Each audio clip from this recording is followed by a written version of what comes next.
Hey friends, tonight we're heading somewhere dark and seriously gross. You've just been hired as a gong farmer. That's 14th century medieval code for poop shoveler. Your new job? Cleaning out cesspits and castle toilets with nothing but a shovel, a lantern, and the will to not pass out. It's filthy, dangerous, and oddly peaceful if you can get past the smell. Before we dive in, like and subscribe if these strange little sleep stories help you drift off, and drop a comment with where you're listening from. We love seeing our global sleep crew check in. Now dim the lights, hold your breath, and let's find out why being a gong farmer was the worst job in the Middle Ages. It's the year 1347, York, England. Congratulations. You've just been hired for the worst job in the entire Middle Ages. You are now, officially, regrettably, and quite odorously, a gong farmer, which is a fancy way of saying you shovel medieval poop for a living. And not the polite kind. Not tidy chamber pots or country outhouses. No, you're in the big leagues now. You deal in cesspits, those nightmarish holes beneath castles, monasteries, taverns, and tenement homes where centuries of human waste ferment into something darker than sin and stickier than treason. Your new employer? The local lord. He doesn't know your name. He doesn't want to know your name. He just wants the stink gone before his sister arrives for Lent. Your tools? A long-handled spade, a rope bucket, and an iron stomach. Oh, and a lantern, because most of your work happens at night. Why? Because the smell is so unbearable, you are legally required to do your job after sundown, when fewer noses are awake to notice you exist. You live on the edge of town now. Not metaphorically, literally. Your cottage is downwind from everything, tucked behind the tanner's workshop, the leper house, and that suspiciously quiet chicken coop that definitely isn't full of witches. The neighbors don't wave. Children don't make eye contact. You are a necessary evil, emphasis on evil. You smell like sin, sound like a squelch, and are forbidden from public feasts, unless you stand downwind of the musicians. Last week, someone tossed you a cabbage. It was meant to be generous, but it still had teeth marks. Tonight is your first real shift. You've got a big one. A monastery, privy the size of a chapel. The monks insist on porridge twice a day and only eat lentils during Advent, which has turned their shared lavatory into a symphony of gastrointestinal warfare. One poor soul described it as a punishment from God with notes of barley. You arrive just after compline prayers, dragging your cart and spade past rows of silent stone. You knock once on the wooden privy door. No answer. Of course not. No one greets a gong farmer. You push it open and descend. The stairs are damp.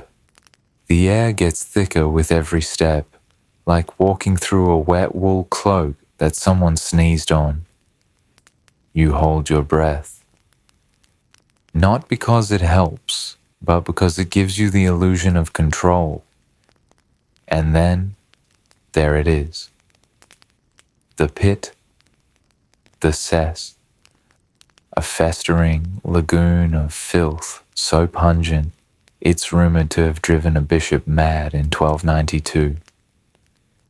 It glistens in the torchlight, angry and ancient, like a god you forgot to worship. You whisper a quick prayer, not for protection, but for forgetting. Because once you see this, you can never unsee it. You shovel, and you shovel, and you shovel. Each scoop makes a noise. You don't describe it, you just let it echo. Somewhere above you, a monk is crying. You fill the first bucket, then the second, then lose count around the sixth. The pit seems bottomless, like a cursed relic from an older, darker time when people didn't believe in soap or boundaries. You pause only once to scrape leeches off your boots. You don't remember how they got there. You just nod, defeated. Of course, you whisper. An hour in, you make a mistake. You lean over the edge, just a bit too far, and your lantern slips. It plunges into the mire with a sad little plop, followed by darkness. You freeze, your nose takes over. It maps the room in horror. Left corner, sour. Right wall, floral, but not in a nice way. Center, dear God. You stumble back upstairs, half blind, half conscious, and fully soaked in a scent so potent it could curdle iron.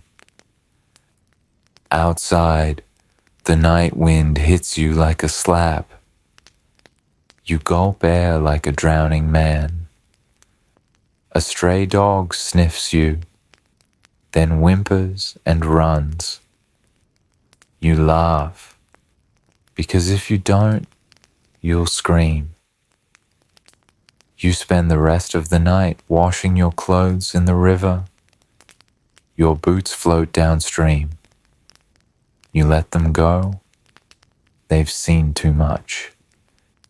You sleep beneath your cot because no inn will have you.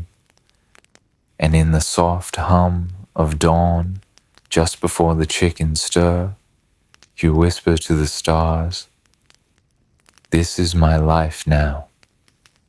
And the stars, bless them, remain silent. Chapter 2. A Day in the Life of Dung. Your second morning as York's newest gong farmer begins exactly as it should, with regret and a smell that's followed you into your dreams.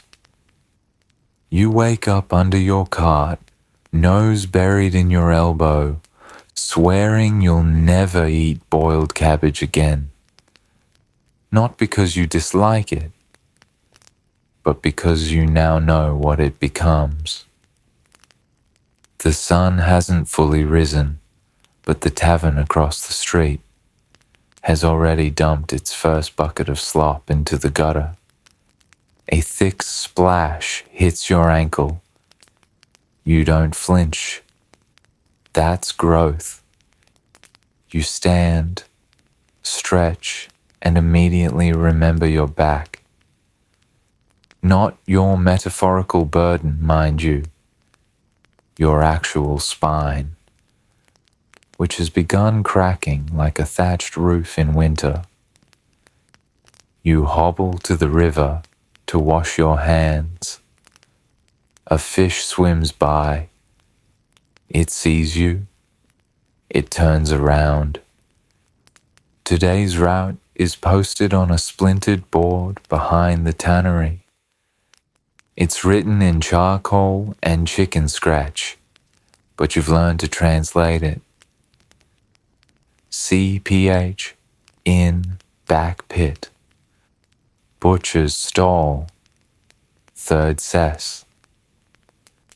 St. Swithin's privy, do not anger abbot. No more singing. That last part's directed at you. You've been whistling while you work. Apparently, the sound of joy near human waste is unsettling to the clergy. You start with the inn. The back cesspit hasn't been touched in years. You can tell because it hisses at you. That's not a joke. It hisses.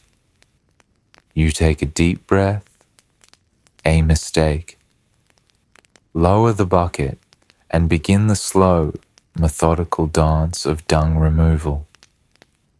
Scoop. Scrape. Swear. Repeat. You try not to look at the contents, but your eyes betray you.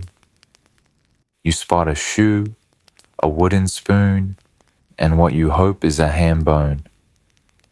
Someone once found a bishop's ring down here. You find a dead rat and name him Nigel. Halfway through the job, a curious boy wanders by. He watches you work with a mix of awe and horror. Do you like it? He asked. You pause, spade in midair, dripping with history. You consider telling him the truth, that no one likes this job, that it's something you endure, not enjoy, that your dreams once involved embroidery or stable work, or maybe a life that didn't involve categorizing smells by color. Instead, you grin. No, you say, but it pays in silver and solitude. He nods, unsure what that means, and runs away when you wave. Wise boy.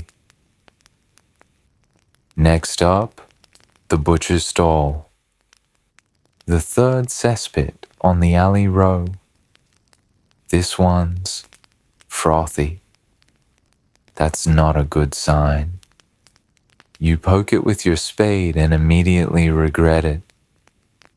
A bubble pops. You taste regret. The butcher's wife leans out the window above. She's got curlers in her hair and a clothespin on her nose. Mind the bones, she calls down. They're still good.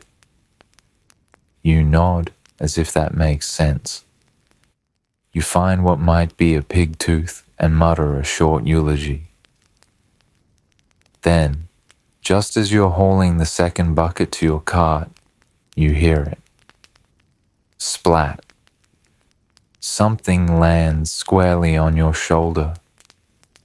You look up, just in time to see the butcher's toddler waving proudly from the upstairs latrine hole. He giggles. You salute him. He is now your mortal enemy. Last stop of the day, St. Swithin's Abbey. You've been dreading this one, not because of the waste, but because of Brother Cedric. Cedric is what happens when a man takes vows of silence, but still wants to make everyone miserable. You knock once on the monastery gate. He opens it without a word, hands you a candle and points. The abbey's privy is the size of a chapel. Carved stone, vaulted ceilings, and exactly one drain hole, the size of your shame. You light the candle and descend. It's dark, but oddly reverent. You whisper to yourself, half out of fear, half out of respect, Sanctus, Sanctus, Sanctus. The air smells faintly of incense, then immediately of its opposite. This pit is deeper than the others, the kind that feels like it's seen things. You begin your work, humming quietly, and that's when you hear it. A cough from inside the pit. You freeze. Hello? Nothing. Just a faint splash. Then silence. You lean closer. The candle flickers. A breeze. From below, you step back. Not today, you whisper. You mark the pit with chalk, haunted. That's someone else's problem now. By the time you return home, the sun has dipped behind the hills. You drop your tools by the cart, kick off your boots into the corner where spiders fear to tread, and collapse onto your straw mat. You smell like history, like sin, like the reason Rome fell. But as you close your eyes, muscles aching, stomach growling, you hear a voice from the lane. Gong farmer, it's the tavern keeper's wife. Double pay if you clear the cellar pit tomorrow. You groan, but then silver and solitude. You smile in the dark. Maybe you are good at this. Chapter 3, The Royal Flush, sort of. You're dreaming of bread. Thick crust, warm center, maybe a little butter if the heavens are kind. Instead, you wake to a thud on your door and the unmistakable voice of your least favorite sound, a herald. By order of His Most Excellent Lordship, Baron Godfrey of York, you are hereby summoned to perform services of night soil removal from the noble garderobe at once. The man declares in one long breath, like he's rehearsed it in the mirror, twice, with a feather in his cap. You crack open your door in your night tunic and squint. He's got a trumpet. You hate him already. Baron Godfrey, he repeats, awaits your prompt arrival. Then, with a self-satisfied toot, he marches away into the mist. You sigh. Royal work pays triple. But it also means triple the oversight, triple the stares, triple the sheer, unbearable condescension of noblemen who don't realize their bowel movements smell exactly like everyone else's. You arrive at Clifford's Tower before noon. The guards at the gate take one whiff of you and part like the Red Sea. Inside, you're greeted by a steward with a goatee, so sharp it could write in Latin. He leads you up a spiral staircase that never ends. Stone, stone, more stone. Your legs begin to whisper threats. Finally, you reach the chamber. the Baron's personal garderobe, a stone bench, a small window, a silk curtain, and a pit that goes straight down to hell. The steward gestures to the opening and says, with the enthusiasm of a man giving away his last meal, "Best of luck," then disappears. You tie a cloth around your face and peer in. The smell is biblical. Rot, fish, regret. You swear you catch the faint aroma of betrayal. You lower your rope bucket. It hits something solid. You don't want to know what. You begin the process. Scoop, lift, dump. Except this pit is deep. Too deep. So you do what any reasonable Gong farmer would.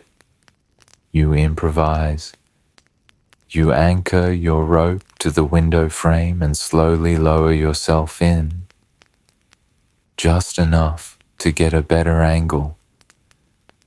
Your feet dangle over centuries of noble waste. You try not to think about it. And that's when the Baron himself walks in. He's wearing silk robes and an expression like someone just fed him turnips out of spite. "Oh," he says flatly, "you're still here." You dangle midair, gripping a rope, dripping sweat and other things, and somehow manage a half nod. "Yes, my lord," you say, just retrieving your ancestral inheritance. He blinks slowly, then, to your absolute horror, sits on the guardrobe bench while you're underneath it. "Carry on," he says. You freeze. "Sir, do you take breaks during church, Gong farmer?" I suppose not, but..." "Then do your duty, so shall I." You pray, you hum. You dig faster than you've ever dug in your life. Above you, the Baron hums something operatic. You hate him. By the time he's done and sachets out like a man who just solved feudalism, you're reconsidering everything, including your decision not to become a monk. Even Brother Cedric feels preferable now. You finish the job, arms shaking, and climb out reeking of royalty. The steward hands you a small pouch of coins and a large scroll. "What's this?" you ask. "Testimonial letter," he says, "for future noble clients." You squint at the scroll. "This bearer hath rendered exceptional service in the removal of privy content beneath mine, noble bottom. Let no one question their resolve, discretion, or ability to work beneath pressure, both literal and societal. Baron Godfrey of York." You roll it up slowly. "I'm going to burn this," you whisper. Back at the riverside, you collapse into your favorite rock and wash the shame off your forearms. A nearby boatman rows by and lifts a brow. "Rough day." "Royal," you say. He nods solemnly. You both understand and say no more. Chapter 4. The Plague, the Privy, and the Promise of Promotion. It starts with a cough, not yours. Though, let's be honest, you've developed a few since falling into that monastery pit last week.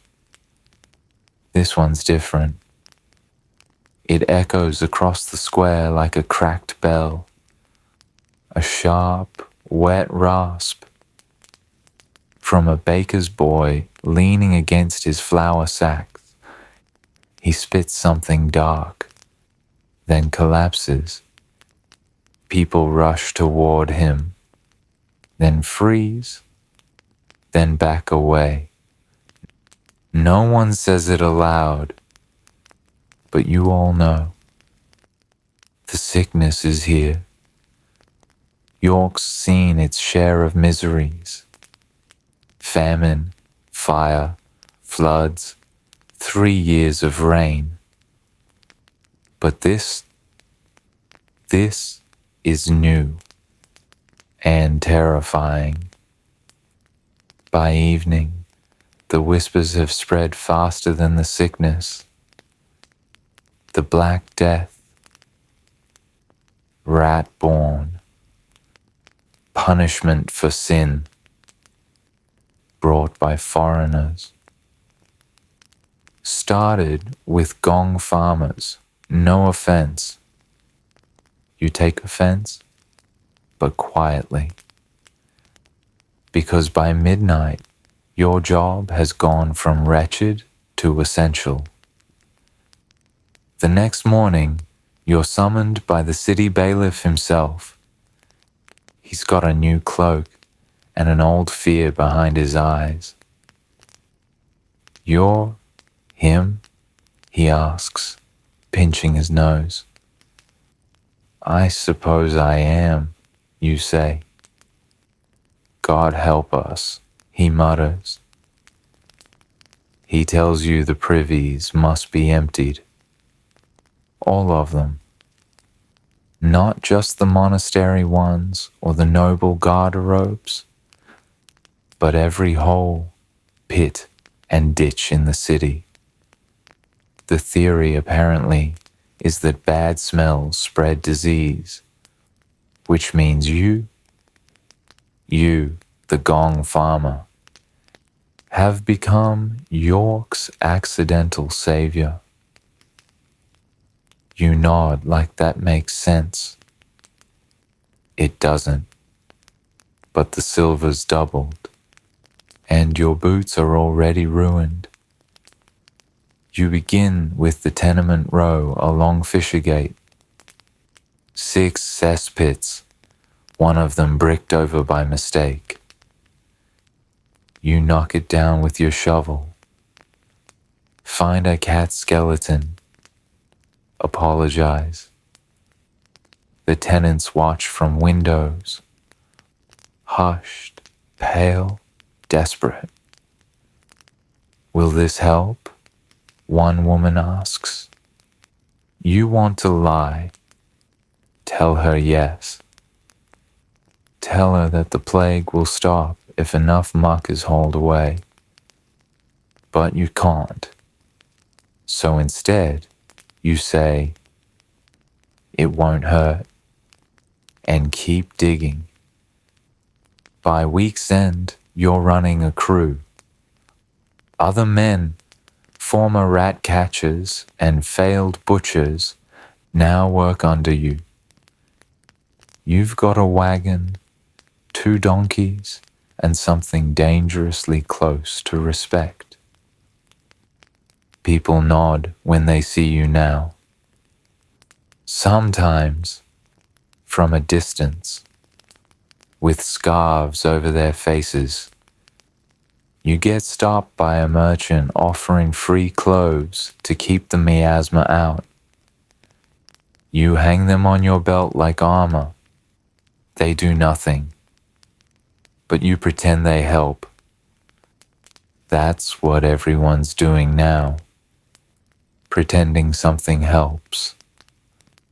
On Sunday, the bishop holds a sermon from the cathedral steps. He blames sin, then blames France. then sneezes and is escorted off by 4 friars. You shovel a pit behind the butcher's stall and find a child's toy. A carved horse, legs missing. You set it aside. It's not yours to throw away. Your hands ache. Your knees crack. But you don't stop. Because somehow, bizarrely, you found purpose in this filth. Your work matters, or at least it feels like it might. Then, one morning, a monk approaches. You recognize him, Brother Oswin from St. Swithin's. He's got a scroll and a sheepish look. "We'd like to offer you something," he says. You blink. "An exorcism? A bath?" "A title," he continues. "Master Gong, Overseer of Sanitary Restoration." You blink harder. "You'd supervise cess maintenance across 3 boroughs, hire your own teams, set your own routes. We'd even build you a house with windows." You stare at him. "Why me?" He shrugs. You're the only one who hasn't caught it. You take the scroll, thank him awkwardly, and walk back to your cart. A title. A house. A real bed. You glance at your reflection in the river. Sunken eyes, cracked lips, streaks of something unnameable in your hair. You look like a ghost that smells like an outhouse. But you smile. Because maybe, just maybe, being waist deep in other people's worst moments has made you something else. Useful. Chapter 5. The Night Soil Revolt. It was bound to happen eventually. When you're knee-deep in muck, sooner or later someone's going to snap. And in this case, it's Reginald. Reginald the Raker. Tall, twitchy, smells like mustard and poor choices. He's been grumbling for weeks, first about the silver, then the donkeys, then the fact that nobles poop more than peasants. Last night, he dumped an entire cartload of waste in front of the mayor's house, labeled it progress. Now there are murmurs, whispers behind buckets, rakers and shovelers muttering about fair pay, dry boots, and respect for the filth folk. You don't like it, not because they're wrong, but because chaos smells worse than the job itself. And this is the beginning of a full-blown night soil revolt. It starts at dawn. You arrive at the tool shed near the cathedral and find it chained shut. A note is nailed to the door. "We're not your dung dogs. No shovels, no peace. Reginald." You sigh. You recognize the handwriting. He dots his I's with angry little circles. By mid-morning, the cesspits of Micklegate are overflowing. The monks are panicking. Someone lit a pile of waste on fire near the bakery. It did not help. A small crowd gathers outside the guild hall, dirty hands in the air, slogans shouted, chamber pots banged like drums. You push through the crowd, Reginald standing on a barrel, holding a spade like a sword. We demand hazard pay, he yells, and gloves, and vinegar rations. You raise a hand. Reginald, you say calmly, you lit the tannery's pit on fire. It exploded. Symbolism, he shouts. The crowd cheers. You step up beside him. Take the spade gently. Hold it like a banner. You want gloves? Cheers. Boots? Raucous applause. Soap? Someone weeps. You nod. Then stop throwing feces at the bishop's house. A few groans. But form a proper guild. Elect a dung master. Draft a charter. Do it like the Coopers and the Candlemakers. They blink. This is new. This is structure. Reginald frowns. We'll need paper. And someone who can spell. I'll help, you say. As long as we stop burning waste piles as a form of protest. He reluctantly agrees. By week's end, the Gong Farmers Guild is official. A scribe draws the seal, 2 cross shovels beneath a steaming bucket. You are unanimously elected Dung Master General. It's the proudest moment of your career. You celebrate with a pint of questionable ale and a new pair of gloves. Reginald drafts the first bylaws. Rule 1, no flinging. It's a start. Chapter 6, The Privy and the Plague Doctor. You knew something was wrong the moment he arrived. Not because he was strange. Everyone in York was strange by now. But because he was quiet. Completely quiet. He wore a long black coat that billowed like bad news, and a mask. A horrible, bird-like thing with a hooked beak stuffed with herbs. The eyes were glass. The breath, shallow. He moved like fog through the square. The children ran. The adults bowed. You just stood there.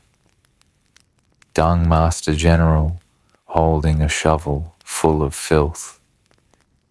He stopped in front of you, tilted his head. The beak creaked. Your cesspits, he said through the mask. I'd like to see them. You didn't ask questions. You just led him. Past the guild hall, through the alleys, to the biggest pit behind the cathedral bakery. It was steaming. Always was. He knelt beside it, opened a pouch, dropped in something that fizzed. You hoped it was holy water. Then he turned to you.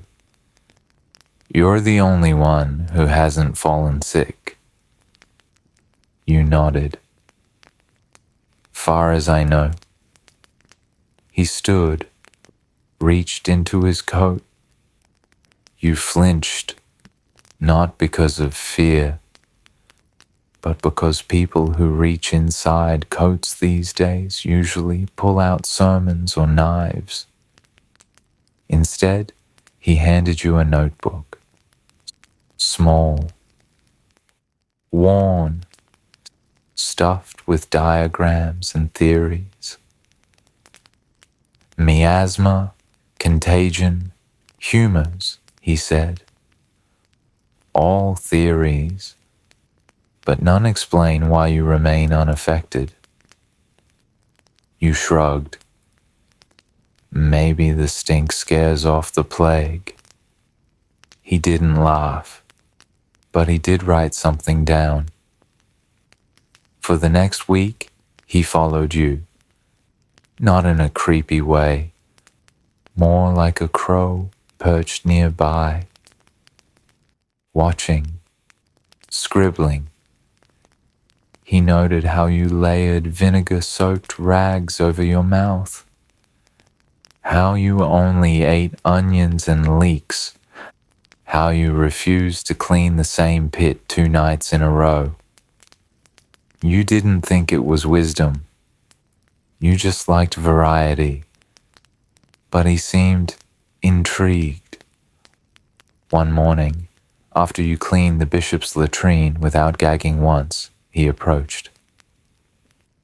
You may be the answer.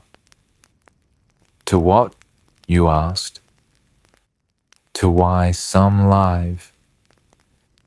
He asked for a sample. Of what? He didn't say. You handed him your gloves. He winced. 2 days later, he was gone. Vanished like steam off a hot bucket. But he left something behind.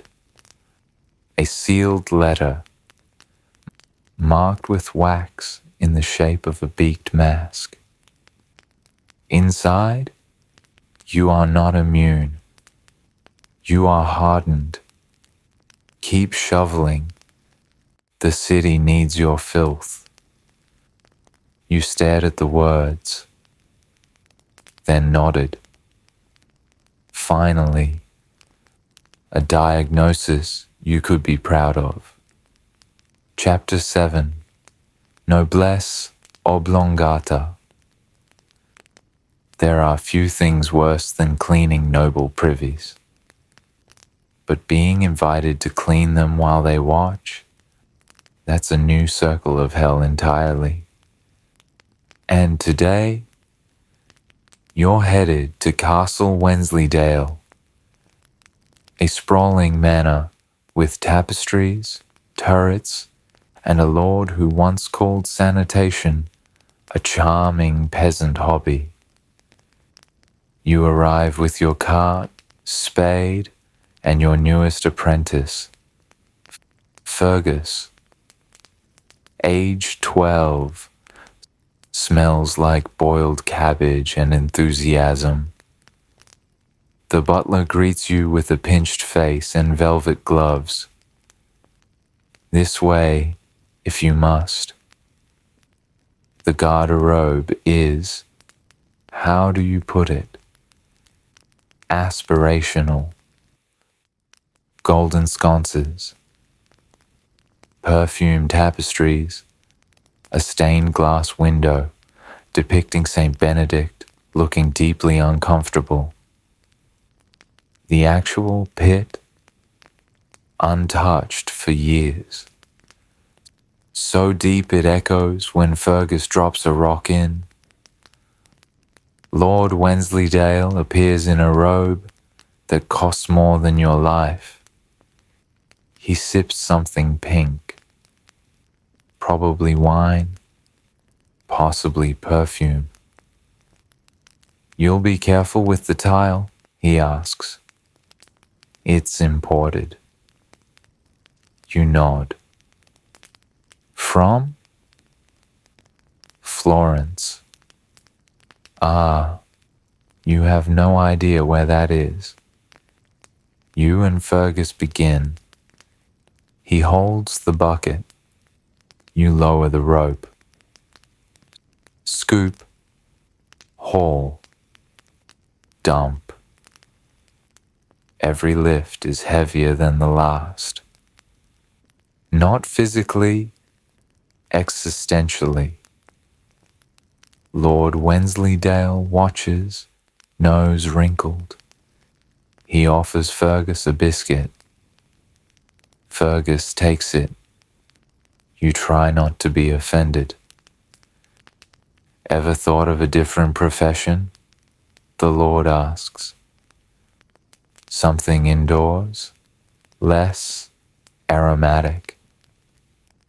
You straighten, wipe your brow, look him straight in the silk.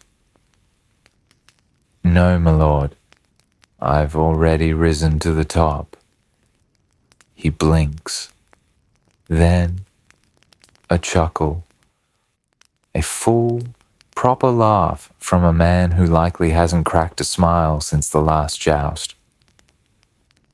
Well said, he concedes, then tosses you a silver. Not a tip, a reward.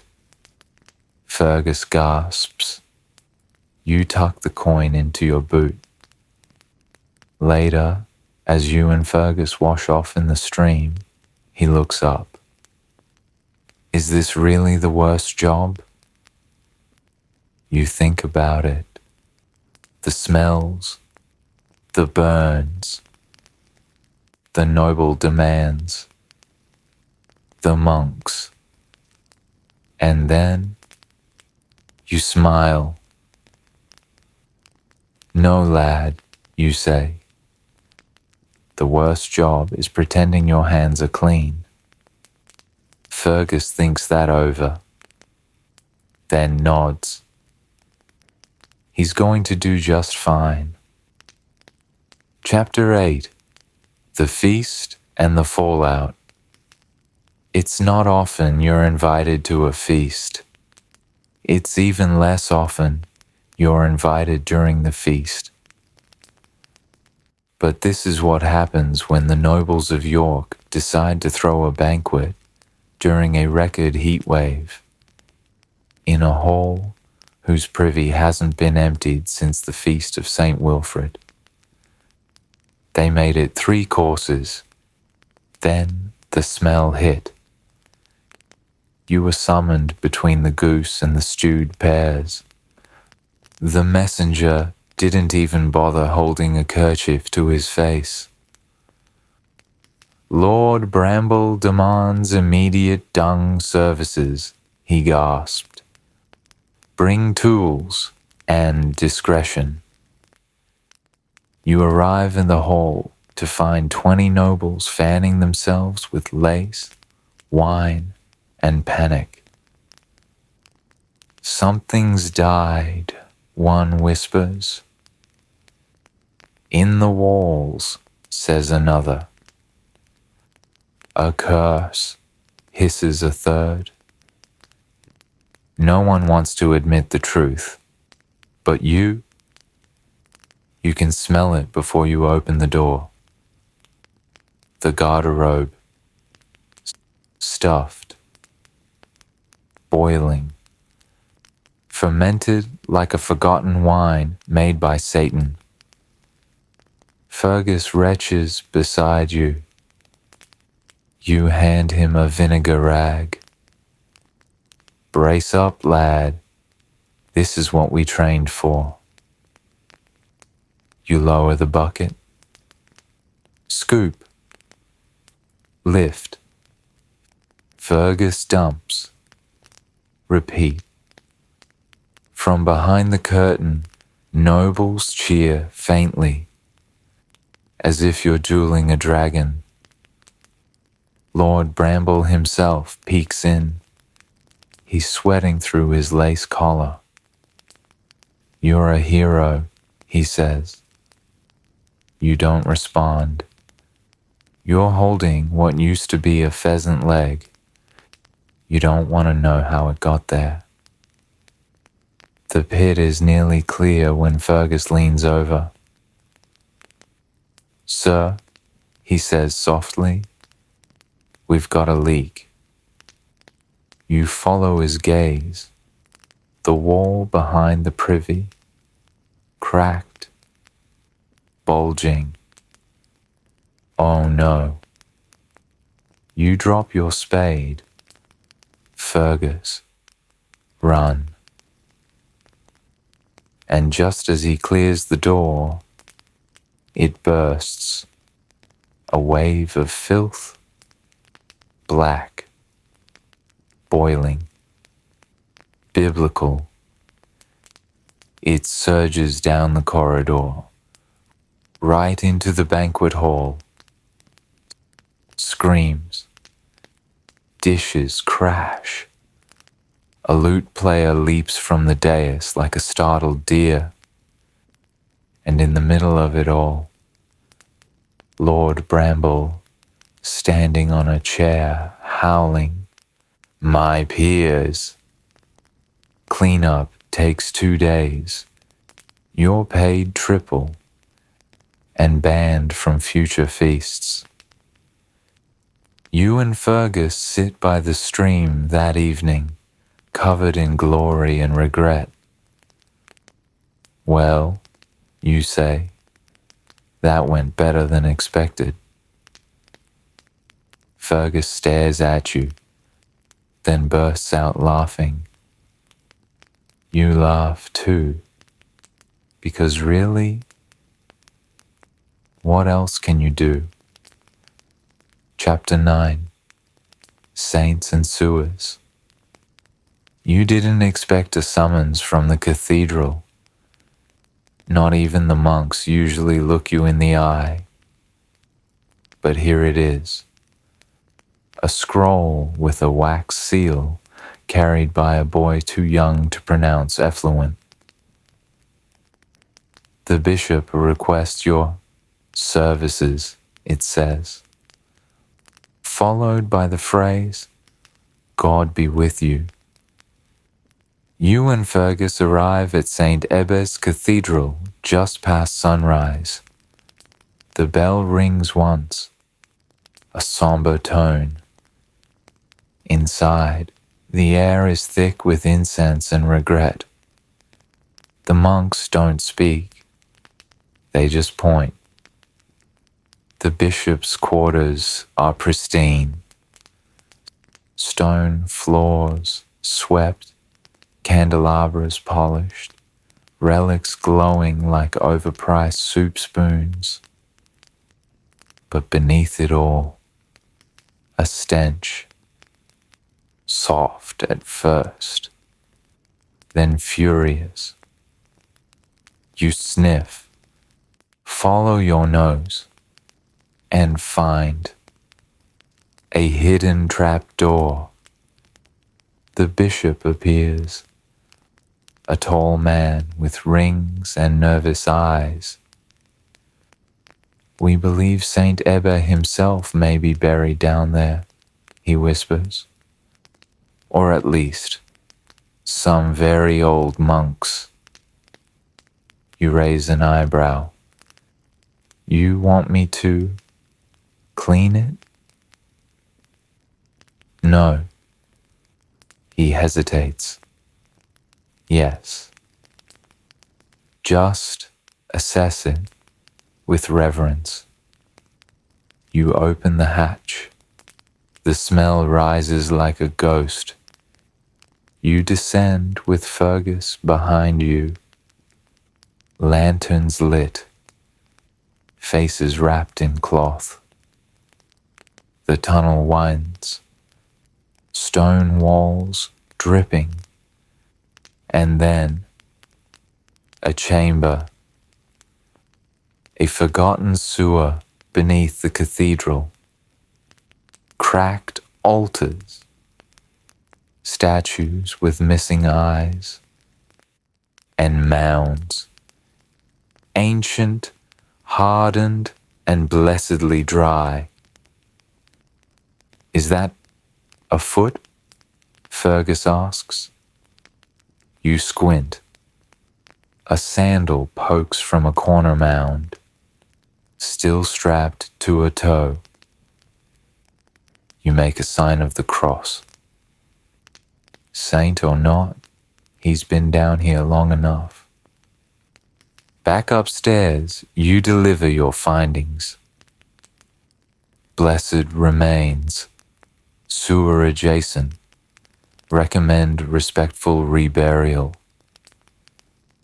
The bishop nods gravely, then slips you a coin purse heavy enough to silence a choir. As you leave, a monk bows and murmurs, "May Saint Ebbe guide your shovel." You nod and silently pray the saint never smells like that again. Chapter 10. The Crown and the Cesspit. You wake to a knock that sounds more like a royal decree than a visitor. Fergus answers the door, half-dressed and fully confused. Outside stands a man in livery, polished boots, feathered cap, expression of someone who's never smelled a latrine and plans to keep it that way. "The crown requires your presence," he declares. No further explanation. You're escorted through the winding streets of York to the manor of Lady Matilda of Lancaster, a noble with influence, coin, and what must be a truly catastrophic plumbing problem. The manor is grand. Columns, tapestries, peacocks that look offended to see you. Inside, Lady Matilda greets you with a fan pressed firmly to her nose. "You've come highly recommended," she says. Her voice sounds like it's never encountered mud. She leads you to the rear gardens. There, beside a statue of St. George, is the finest privy you've ever seen. Carved oak door, stained glass windows, a seat with velvet cushioning, and, wait, is that a music box? It's backed up, she says delicately. You and Fergus exchange a look that says, "This is going to be bad." You lift the lid. Pause. Gag. Whatever's down there is not of this earth. Fergus mutters, "We'll need the long shovel."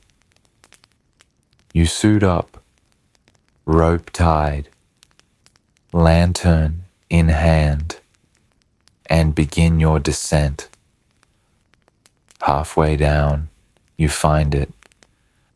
A massive clog of luxury fabrics, pheasant bones, and something gold. You tug it free. The blockage gives way with a horrifying slurp. Water rushes, air clears, and above you hear Lady Matilda exclaim, "God bless the Gong farmer." Back on solid ground, you wash your hands 17 times, then once more, just in case. Lady Matilda presents you with the sealed envelope. Inside, a writ of commendation, signed by the Crown's steward. "You may now call yourself Gong Master of York," she says. You bow, not too deeply in case your boots leak, and leave feeling oddly proud. As Fergus claps you on the back, he grins. "From cesspits to castles, eh?" You smirk. No job too filthy, no stink too great. Chapter 11. The Apprentice's Oath. the bell above York rings 7 times, not for mass, not for danger, but for you. Today is your official induction, no longer just a lad with a shovel. You're about to become a certified gong master with papers, badge, and, God help us, an apprentice of your own. His name is Tobin, 13, freckled. Looks like he's never seen a chamber pot in his life. You hand him a bucket. He drops it. Sorry, sir. You sigh. Rule 1. Never apologize until we finish scrubbing. At City Hall, a crowd gathers, mostly to gawk, a few to hold their noses. The mayor of York reads aloud from a scroll the size of a linen closet. Let it be known that by the sweat of his brow, the scrape of his spade, and the stink of his courage, this citizen hath served with valor, and may now take on the sacred duty of mentoring the next generation of gong farmers. Tobin sneezes into his own sleeve. Progress. After the speech, you're handed the tools of tradition, an engraved shovel, a wax-sealed badge, and a scroll outlining the apprentice's oath. You raise your right hand. The crowd hushes. A donkey brays in the distance. I swear to uphold the noble duty of waste removal, to plunge where others prance, to rake what others retch, to educate, not evacuate, and to wear this badge with honor, even when covered in things I cannot identify. The crowd cheers. Someone throws cabbage. You dodge it. Back at the workshop, you show Tobin how to lace up his boots properly. Double knot. No gaps. Nothing ruins a morning like losing a shoe in a cesspit. Fergus drops by with pastries and a grin. Didn't think you'd make it this far, he says. You shrug. Neither did I.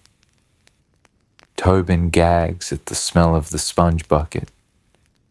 You pat his shoulder. Give it time. The nose goes numb after a year or two. The sun sets over York.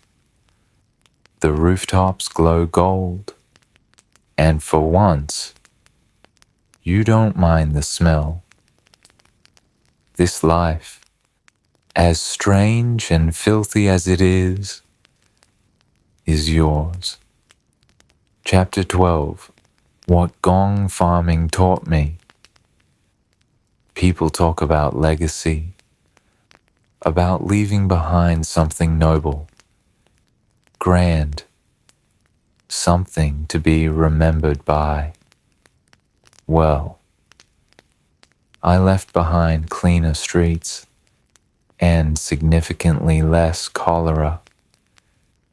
They won't carve my name into cathedral stone.